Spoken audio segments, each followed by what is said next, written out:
Practice problem number 1, we're told to solve the following equation for x. And we see the equation here that I also wrote on the whiteboard is 9 times 3 minus 2x in factored form, and that's equal to 2 times 10 minus 8x, and that's also in factored form.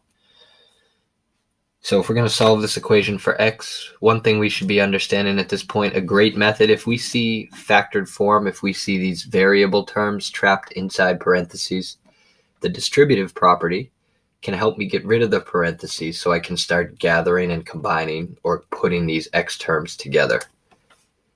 So I'm going to distribute first. The 9 is going to multiply with the 3 and the negative 2x.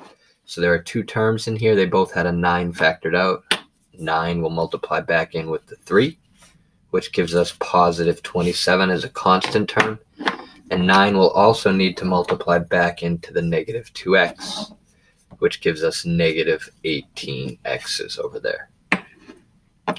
On the other side of our equation, 2 times 10 minus 8x in factored form, the 2 needs to be distributed back into the 10, a constant term, which gives us positive 20. And it also needs to be distributed back into the negative 8x. Gives us negative 16x's over there. So those two expressions are equal to each other. Our x terms are not gathered yet. They can't be combined until they're on the same side of the equation. Same thing is true for the constant terms that are not gathered yet. I'm going to have to add in either case here, so I would add the 18x, recognizing that this is going to result in a positive version of x over here. So I could send the negative 18x over there. Negative 16 plus 18 gives us a positive 2x. Of course, there's no more x's on the left side. That's why we added 18x to both sides. So we get 20 plus 2x on the right side, and that's equal to 27 on the other side. Since we gathered the variable terms on the right side, I'm going to move this positive 20 from the right expression using the inverse operation of negative 20, so that all of my constant terms are on the left expression, or the left half of the equation.